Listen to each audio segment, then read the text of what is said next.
Hey guys, Pat Hogan here with Angry Tony from Angry Tony and the Homewreckers. This is our very first podcast called From the Wreckage.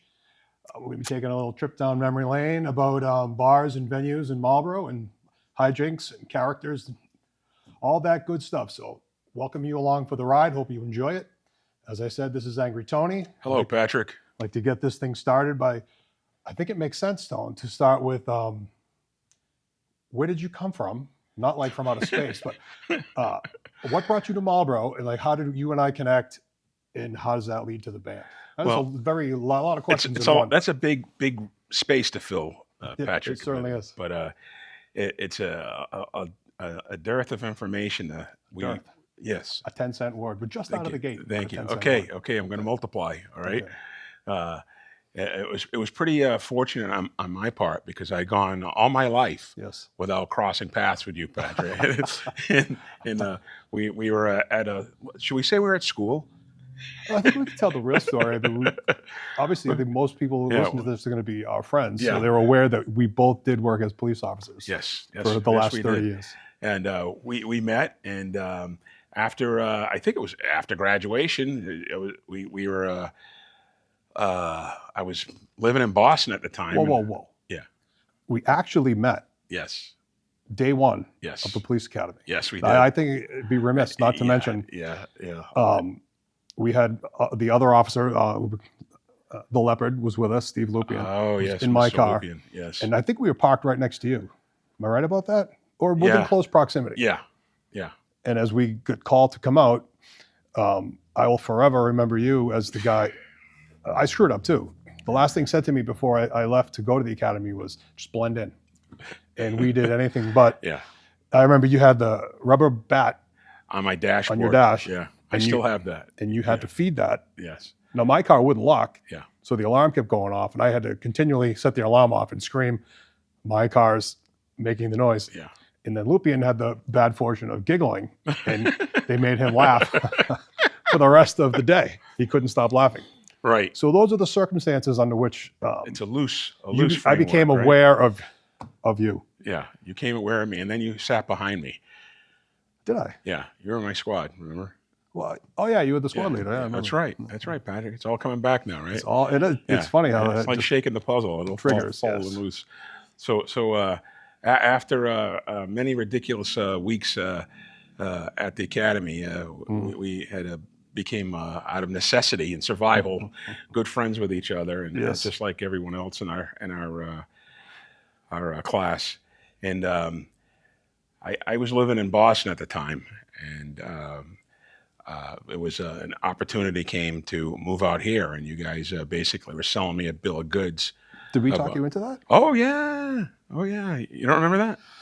No, I don't remember that part. I remember you guys were liaison for Marlboro. It's a great house. It was a great spot. Well, that's what it was. Come out, move out. I had a small child at the time, and it was a opportunity to move out west, if you will. Remember being from Boston, anything past Cambridge is the woods, So moving out to Marlboro, woodsy Marlboro. Well, actually, you live in a woodsy part of town, though. Yeah, you had nice woods in the backyard. I was outside.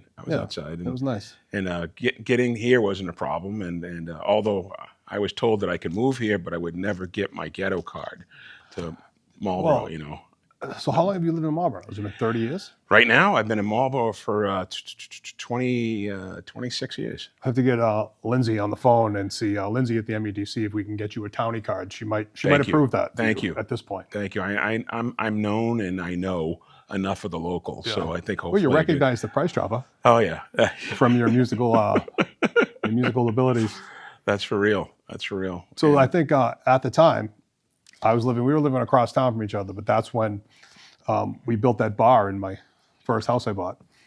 Maddox Road. That's right. And somehow from there, Russ Parker's drum kit ended up in that bar. Yeah. Pat, be it known or not, is a master painter and had constructed his own Irish. Not an artist. No. Slapping paint on the wall. Painter. Yeah. And he had done up a replica of a nice traditional Irish pub, and as a corner sunroom, and with paint and everything, nice wood, and a nice bar. Well, we had that I think it was like a 6-tap keg fridge that we put in the basement. I got it from a VFW in either Lowell or Lawrence. And Borden Wex went with me to pick it up. Yeah.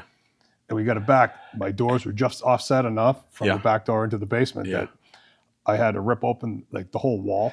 You literally took the molding, the door, the molding, and everything off the back stairs. Yeah. And let's put it this way: my job was to hold your wife back from killing you. Okay, at that time, one of the major transgressions. Yeah. Well, then Borden had to ride. Once it let loose, he rode that down. He almost got killed. He had to ride that down the stairs. Yeah. That's no way that's not still in that house. No, they built it. They built everything around it. There's not getting out of there. Well, not only that. Remember, you drilled holes in the floors too. The Joe Pacific did that for me. It doesn't make who difference it was. It was your house, right? That is true. That is true. Yeah. So you got to run the lines into the taps. You have to.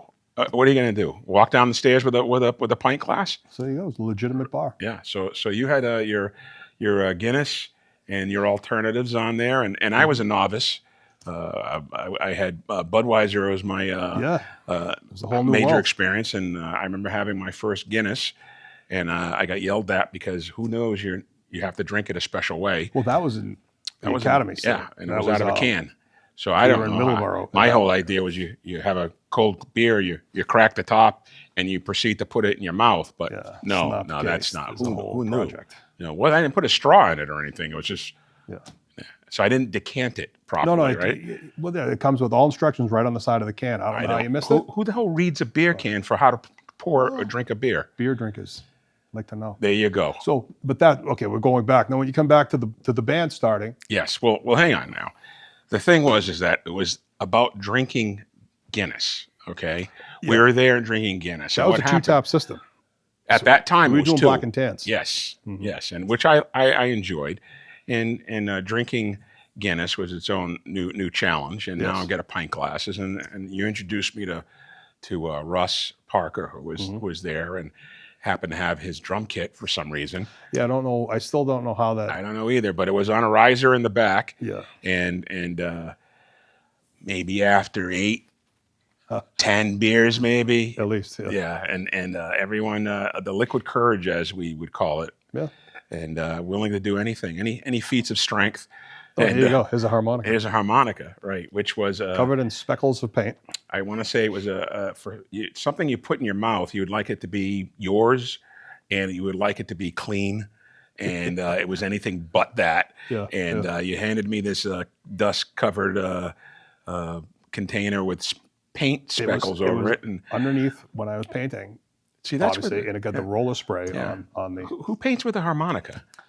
It was just right there. Yeah. So let it be known that, like I said, after several beers, the liquid courage, and you don't care where you put your mouth or what you play, right? Well, on that night, it was a harmonica. It was a harmonica. Thank you. Thank you. I remember.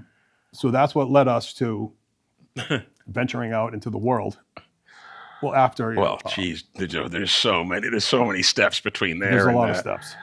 Well, I mean, what happened was after you got us thrown out of your house, okay, and we ended up relocating in my garage. I had a third bay garage, which was a shop. I distinctly remember music starting, and you'd look up to the stairs that went up to the bedroom, and you'd see pillows and blankets come down with a "fuck you," and that meant I was sleeping on the couch that night. So why not play until all hours of the night? So we would play until one of your wives called, and you had to go home.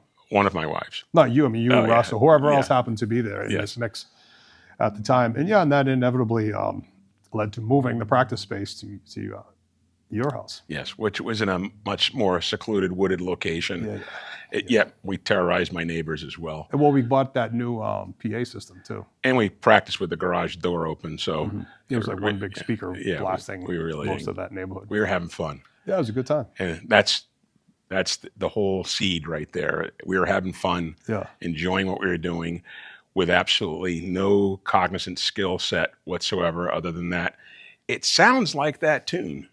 Let's play this tune. And it sounded like it, and we enjoyed that. Yeah. Well, I don't exactly remember the mechanism that we knew or aware of the open mic nights happening. We must have just been hanging out there. I think by that time, I was single again. And so, of course, I was going out, and Sully's was my beginning and ending point for most of my life. Yeah. But you would venture out Yeah. And we would go to, was it Sharky's at the time? It was Sharky's. It was Sharky's. And as usual, you chirped me or called me or whatever, and we did have cell phones back then, and it was like, Nextels. yeah, and it was like, hey, they're doing this down there, let's go do it. Yeah. And again, we were like, because it was just you and I at first.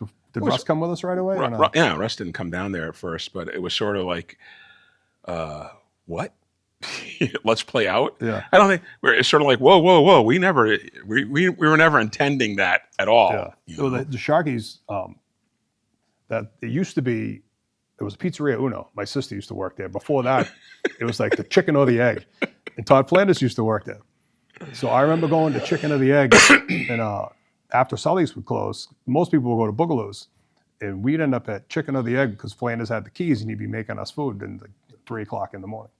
And that ended up turning into Uno's. Or it may have been next to Uno's. But then when Sharky's came in, it took over all of it. Yeah. And can you drop Boogaloo's? Can you just throw a light on Boogaloo's? Well, it's the Tropical Cafe. I mean, anyone our generation's going to remember it as Boogaloo's. I still call it Boogaloo's, even though we're friends with the current owner. Yeah. But Boogaloo's was the spot. At the end of the night, that's where you would go for Bob with his neck tick and he had the spatula, and his beer would be hidden in the cooler. 1940s diner or? Yeah, it was your typical New England diner. And everybody who went there when you were drunk. I remember somehow my cousin's mom was friends with him, so we had to move a refrigerator. And like we moved the fridge out and this cockroaches go everywhere. So he's like trying to put his hand over him so he can't see him. It's like, you don't go there during the day. Yeah. You just don't.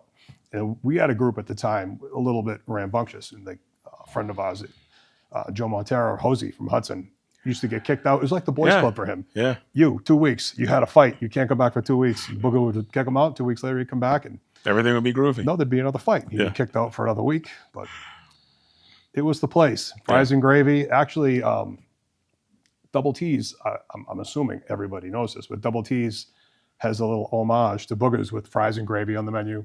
Their fried pepperoni is an homage to Pastimes. So it's kind of nice to see those signature dishes from these culinary expertise, right? Yeah, brought in. So yeah, it was cool. And they house the old Sully's now. So they got all the bases covered. Good. Yeah, so that's the key. So Sharky's, back to Sharky's, which was... I can't remember the kid's name who ran that open mic, but it was Chris Wydom's brother. His first name escapes me. Either he ran it or he just played there, but he was pretty good. Yeah. And we would get up, and I remember we'd play Lionize. Oh, man. Put everybody to sleep. More people are killing themselves after singing that song. Sharky's again, with actual replica, museum quality decoys. I'm obsessed with those because I wanted one for my house. Yeah. You know, the 20-foot hammerhead shark and all these other ones, thousands of dollars worth of design on the ceiling that I'm sure hence the name. I'm sure he sold the Mark Shatalian. His nickname was Sharky. Yeah, hence the name Sharky. Mick played street hockey with us for years. So at that time, it was a semi-sports bar and it had live music. And the days before it was like craft beer. There was the burgeoning craft beer scene. Like you'd struggle to find an IPA on top. Yeah. You see Sam Adams a lot of places, but you wouldn't see the occasional Harpoon, and that was probably it. Yeah. Long Trail was around then, but it wasn't big. No, it wasn't even a marker there. I think that first Marlboro Beer Fest, when they ended up having when there were multiple different parking lots, Masonic, but it wasn't Sharky's anymore. At that point, it was Lazy Dog. I think they had a tent in their parking lot too. Yeah. Yeah, but as far as us playing there, we played there, and that led to playing at Pastimes, which, I mean, another question, which is... Well, don't forget, you jumped the part where a key character in that development Rich Cat? Was Rich Cat, who was a staple at Sharky's, and he ended up running the open mic night. Yeah, he came in after us. Yeah. Like, out of nowhere. Yeah. This, like, super talent with... bass player, singer, had his own band Sideshow at the time. Bob Hare. So he did look like Sideshow Bob. The German girlfriend who Yeah. rode a motorcycle. It's like made up. Yeah, exactly. It's like the streets of New York for some reason. Became Marlboro Jim was Morrison, hot. He was great. He was talented. But yeah, then we became friendly with him. Yeah. But he was capable of playing out he didn't need. I don't know why he used an open mic. That guy should have been No. paid. That's what I enjoyed about that aspect is I found that quickly. As an incompetent musician, if you played with really good musicians and you played up to such a quality, you got better. Yeah. You had no. It's like playing on a team where they're really good and you're not, but you play up and you look good. And also Sharky's in the evolution of the home records was where we first musically started to encounter Billy Clare, who later joined the band. Now, I first remember Billy from Chet's Diner. We used to go to Chet's Diner to see Scott Ricciuti's band, Childhood. And they would play, Chet's would do like Thursday, Friday, Saturday music, and they'd have beers there. Way before my time too, man. And that floor would bounce. Like, one of these nights we're going through, like New Year's Eve, night before Thanksgiving, I couldn't believe that we didn't go through, because Scott would actually like crowd surf. Oh, really? Crowd surfing, 22 people. Yeah. But we were so packed in that you could do it. And it was, my hearing is still a mess to this day from standing in that room getting blasted. But that's Billy Clare of the original of the Allens fame. Yes, the Allens. They've been playing around Marlboro 40 plus years. With Frank Hinckley and Billy Katsikas was the original member, and Mark Johnson, Eric Johnson. A great local band. They still play Labor Day to this day. Yeah. But I first met Billy walking in there. He walked in with this long. I told him this. His wife needed to hear this story.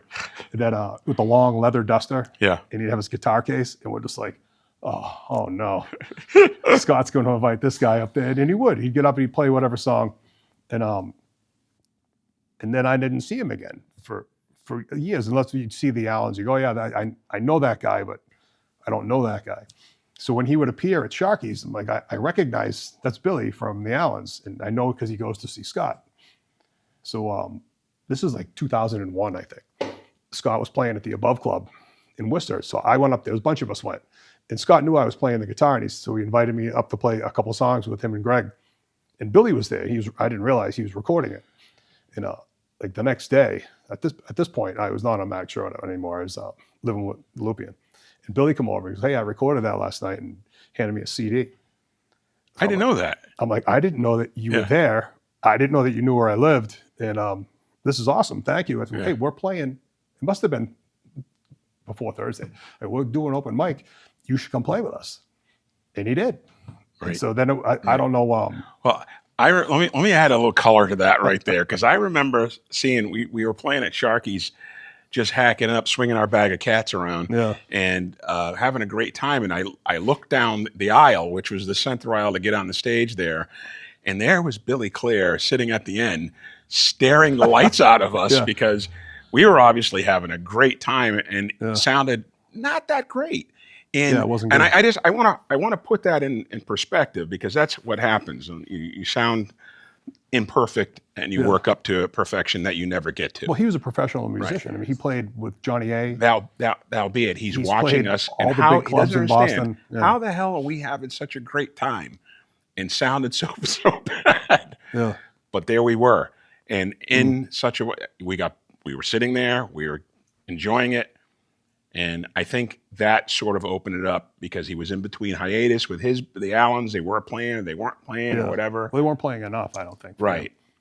Yeah, right. So he just started, I forget how much we played open mic down there before we decided we'll go to Pastimes. Sure. And because that was successful, not because of us, it was just successful because Marlboro was like starved for some type of entertainment that wasn't. Well, that was like a giant vacuum. There was a tremendous vacuum there after Childhood and turned into Huck, and Huck had made their jump, and they weren't really playing around in Marlboro as much, because they were playing out everywhere else. Yeah. And there was a tremendous vacuum of live music, and some places never even had live music. So I think, being an opportunist, especially you, let's get out and do something different. And I think the Shafia's was one where the Allens played a lot. That was down the east side where Staples is now. It was on the front side of it, though. I remember seeing the Allens there. They were a live music place. They shut down, gone. And then Horse Feathers turned into like American Harvest and American Lobster. They had live bands. Yeah. And then that shut down, and you had no spot other than Manny's and Hudson. What about the spot on Lake William, right at the end there? Rocco's? Yeah. Didn't they have live music there too? They had like karaoke. They never had, Okay. as far as I know. You have to ask Billy. He's got a shirt from the Allens when all the clubs that closed that they had played. Yeah. And there's a lot of them on there. Hitchin' Post. But those were all like right before like I was 21, 22, because Billy's 10 years older than me, I think, at least. And so they were playing all those clubs when there was music. And it kind of evaporated when those clubs closed. So when we came along, there was open mic was just starting. Yeah. And you know, kudos to Sharky for starting that. And then Freddie Malloy ended up, you know, Larry Fody had Pastimes. Right. And I worked with Freddie, so I had asked him if we could play there. I think you and I played there with maybe you and Russ a couple of times before Billy was playing with us. But the one that led to the name, because we were just three guys, Kung Fu Grip, or whatever. We weren't Angry Tony and the Homewreckers. No, not at all. Until that fateful night when we went to Pastimes and we happened to be double booked. They had Bill McCarthy do an open mic night. Like we're supposed to be playing. Something convinced them that they would rather have somebody else other than us.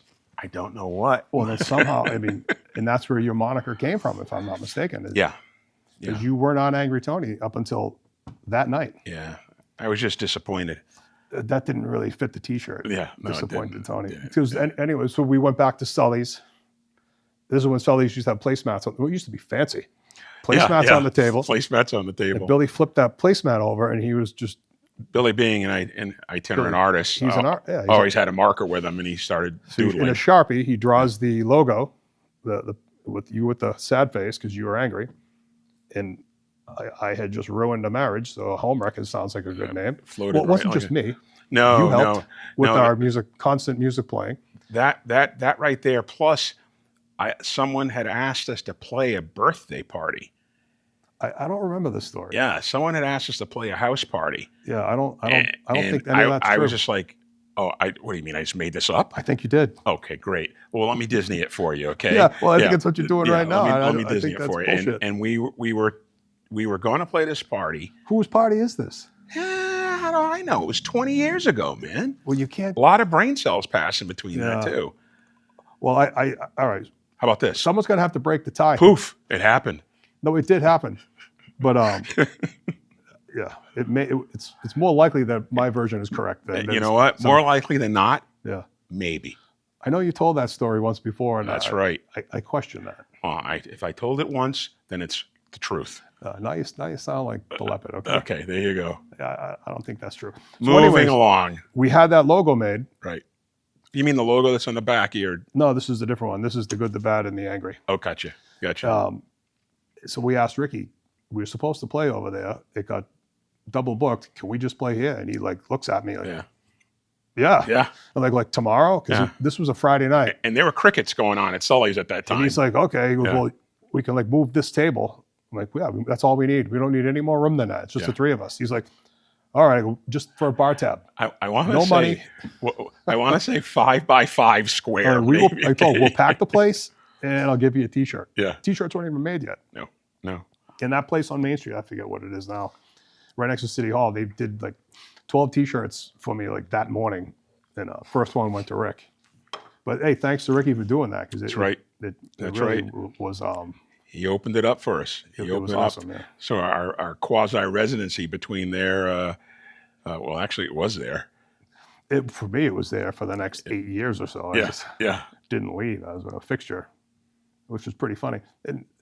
But when we ran through this before, like you run through the people that you meet there, and obviously we solidified that band. The Homewreckers became, like we played Thursday, Friday, Saturday. Like we finished out like, Rick, can we play next week? Yeah. He goes, yeah, what do you want to do? And that, because Thursdays, I think they were having Bobby B already.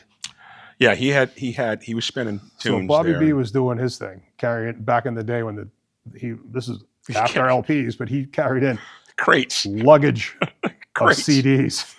My God. It was hard work. So whenever he couldn't make it, we would step in and play. Yeah. I remember playing there 3 nights in a row. And then finally, Ricky's like, you guys drink too much. I have to pay you instead of a bar tab. And he paid us $150.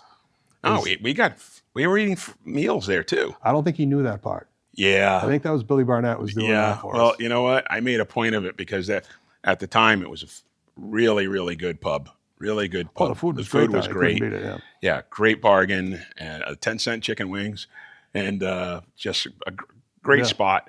And having the carte blanche to go in there and play what we want.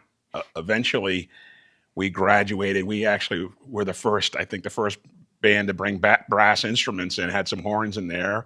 Yeah. Timmy Pacific has a upright bass. He's got that sax player all the time now. Yeah. If you want to say the very first, absolutely, yeah. And that right there was it. Yeah, the evolution upright of bass music was in there.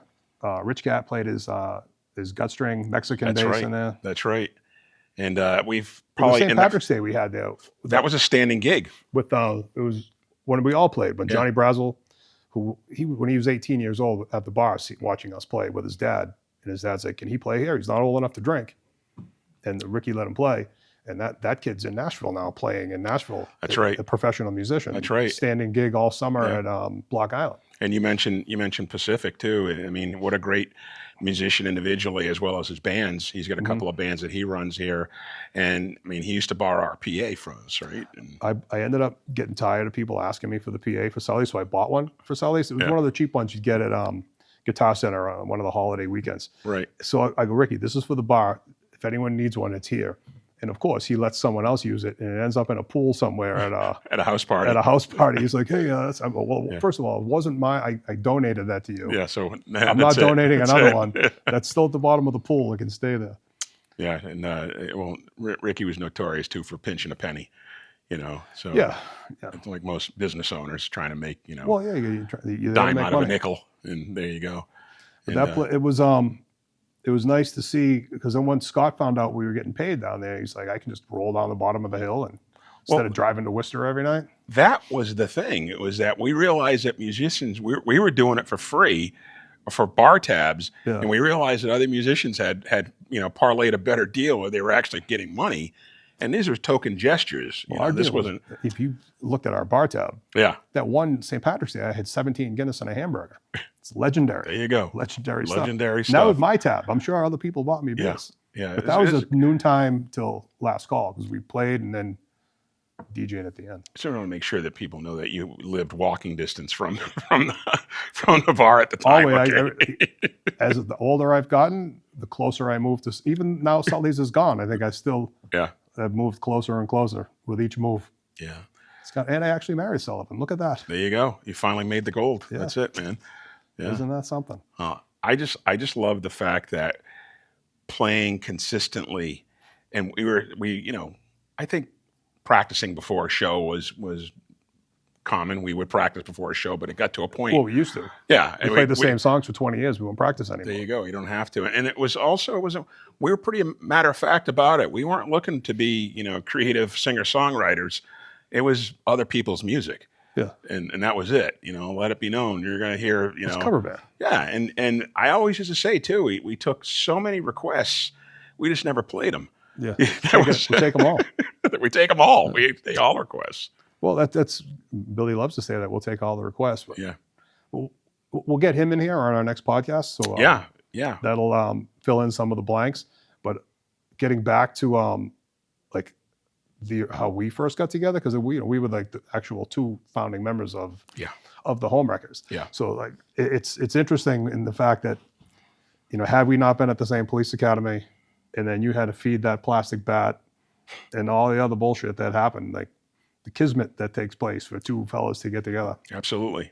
We're polar opposites where where we come from, how we meet in the middle, and then how we live after that. Well, you're an international man of mystery. Let it be known.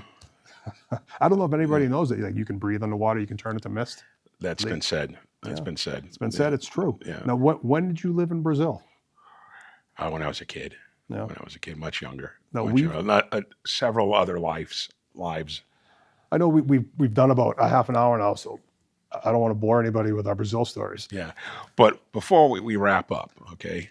Are we wrapping up? I don't know. Are we wrapping up right now? Well, you were talking about Brazil. As we played in Brazil, We're an Yeah, internet- oh yeah, we've played everywhere. We played in Ireland. You played in Ireland. Yeah, and well, I did.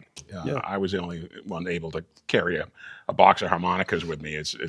They're easy to travel with, and I was also after every gig. Let it also tell that it's easy to get up, pick up, and leave when you just have a briefcase full of harmonicas. Yes. While everyone else is carrying out their instruments and whatnot. Billy does that now. He lugs out the PA, and Billy carries a trolley full of musical instruments and guitars, where I don't need that, So you need one harmonica. Well, actually, a case of harmonicas and one microphone. I'd like to graduate that. I didn't know when I started playing the harmonica that there were other keys that I had to, get into and buy in order to play a song. You found out quickly with the Claire Glare. Oh, we should wait till Billy's here to get into the Claire Glare. And all that absolutely, stuff, absolutely. He needs to be here to. He so, could even demonstrate that for us. You started to run down the places that we opened up to music, to live music in Marlborough, and at the time, Bolton Street wasn't Bolton Street either. It was. Oh man, what was it before? We didn't play there. It's the Piccadilly, did we? It was the Piccadilly. Did we play there? Oh yeah, we played at the Piccadilly, and but the Piccadilly sunk and it got bought out. Yeah, and we played there as Bolton Street. Right, and many times. And the halfway is one of the first ones too. Yeah. Oh yeah, and don't forget the Hill too. Everything up French Hill we played. Did we play at the Cozy? Yeah, yeah. I forgot about that. Absolutely.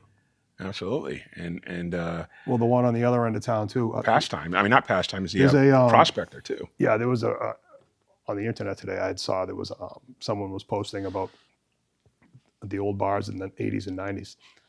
So that brought back some of the stuff we had mentioned, but there's some of those old bars that you forget about. Like we never played at Rocco's Rooftop. We weren't a band by then. No.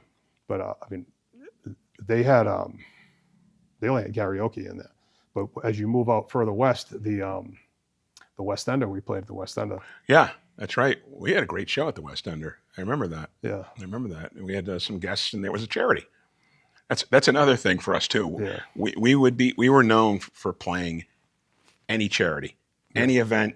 Come up and ask us, and we were there. And we've had our own the road race, the police road race for years. Right. It was always that's right. Billy or you being Billy or a version of. Yeah. The very first one, Ned Barracat from that's right. Ned's Barbershop. He played the first one was with his band. Yeah. And Scott played that too. And that was at Galone Park. And then we moved to Fish and Game, and it was just us. But the Fish and Game, I think, is that the first place where we had New York talent. Got a brand new book here. Yeah. Jesse Mallon played the Fish and Game. It's an excellent segue. Jesse Mallon also played Your House. Your House? My House. Your House twice. Two of my houses. Yes. And he's played at the Masonic Hall. So he's 4 times. Yeah. And now that fella has a nice book right here.